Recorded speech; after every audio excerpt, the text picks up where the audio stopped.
a palavra de Deus! Esse período do Advento traz as histórias mais maravilhosas que a palavra tem, que a Bíblia, esse livro maravilhoso, com essa história linda tem. E a gente está fazendo essa revisão. Claro que essa turma aqui é muito esperta e já sabe todas as histórias. É mesmo só para a gente trazer a memória, só para a gente lembrar a sequência, que eu tenho certeza que na hora que eu tô falando, vocês já completam com os nomes, vocês lembram de coisas que até eu que tô ficando velhinha, já tô esquecendo. Paramos então com o povo de Israel lá no Egito, servindo a Faraó e trabalhando demais, gente. E pagando muito imposto com trabalho, com construção. E o Faraó cada dia mais endurecido com medo desse povo crescer demais. Deus então selecionou aquele menino que se transformou num homem, que foi Moisés, preparado tanto em todo o conhecimento do Egito, porque ele foi criado no palácio, quanto o conhecimento da cultura do povo de Israel, dos 12 irmãos que viraram 12 tribos, porque ele sabia que ele era filho daquele povo, quanto depois, gente, foi também criado na cultura do deserto, porque ele ficou lá tomando conta de ovelhas. Quando ele estava preparado e voltou, o faraó tinha amolecido? Nada. Teve que pedir a ajuda do irmão dele, foi lá conversar com o faraó, vieram as 9 pragas que a gente lembrou semana passada, e por último, para que ficasse gravado nos corações que um cordeiro perfeito viria muitos anos depois, e esse cordeiro seria o filho do Deus eterno. Esse povo, então, passou pela festa do pulo. Qual que é a festa do pulo? A festa da Páscoa. Por quê? A morte passou por todas aquelas casas, mas ela pulou, fez a festa do pulo nas casas que tinham o sangue desse cordeiro perfeito ao redor da sua porta. E o resto do cordeiro? Gente, o povo fez um churrascão. O povo comeu com os pães sem fermento. Era realmente uma festa, com comida, com bebida e sempre com coisas para lembrar aquela história que ainda viria. Aquela história que muitos anos ia sair dos livros, sair ali das festas para virar uma pessoa que nos salvaria. Uma pessoa que seria Deus sobre a terra, o Cordeiro Perfeito, que foi quem? Jesus.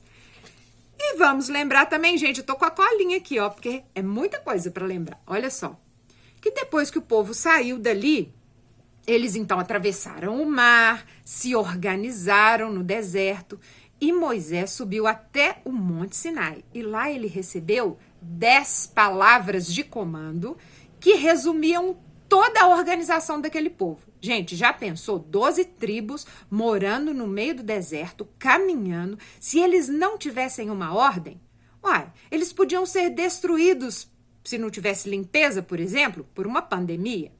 Eles podiam, se eles não tivessem uma organização bem legal, ser destruídos por um inimigo, por uma guerra, ou brigar tanto entre eles que eles mesmos se destruiriam. E aí, como que a história desse livro iria completar com o nascimento de Jesus, a vida de Jesus aqui na Terra? Então, o Senhor Deus organizou tudo direitinho para que aquele povo vivesse muitos anos e que Jesus viesse através deles.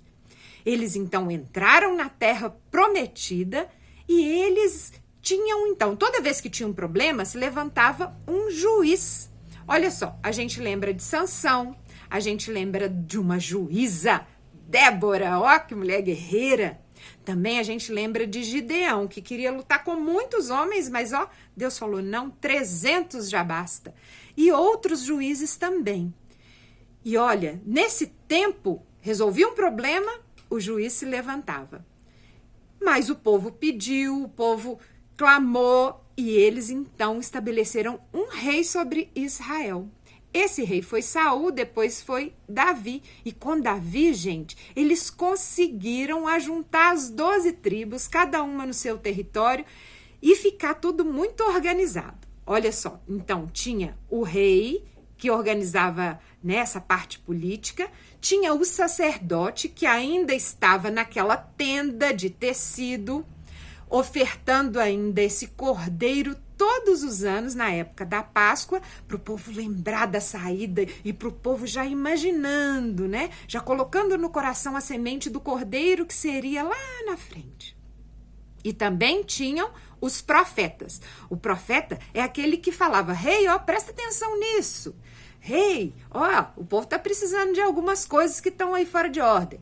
E lembrava o sacerdote: sacerdote, lembra aí, você tem uma função. Sacerdote, olha, presta atenção no que está acontecendo na terra. E também os profetas falavam com o povo: povo, obedece.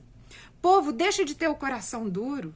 Povo, nós estamos aqui para adorar o único, o eterno Deus de Israel. Então, 3, sacerdotes, profetas e juízes. E o povo foi caminhando, né? Davi morreu, aí veio Salomão, filho dele. E infelizmente, gente, os corações estavam muito endurecidos. O povo estava muito desobediente. E o que aconteceu com aquelas 12 tribos? Separaram. Ficou um reino do norte com 10 tribos e um reino na parte do sul de Israel com 2 tribos. Cada um com seu rei, cada um tendo também profetas. Os profetas não calaram, os profetas continuaram a falar. Mas adiantou? Esse povo estava difícil demais. Estava igual umas crianças que não escuta, que não obedece, que custa a cumprir as tarefas e os combinados. E os profetas lembrando: gente, vocês têm uma aliança, vocês têm um combinado com Deus de Israel. Vamos cumprir? Nada, nada. Então veio um império, que foi o Assírio, e tomou as 10 tribos do norte. Eles espalharam por todos os cantos, que era o domínio desse império, gente. E o reino do sul ficou ali ainda mais firme, por um pouco de tempo. Mas o que aconteceu? Veio outro reino, Babilônia, e levou esse povo lá para terras distantes. Levou assim, levava um pouquinho, depois levou outro pouco, né? Não foi tudo de uma vez. Foi um tanto de história.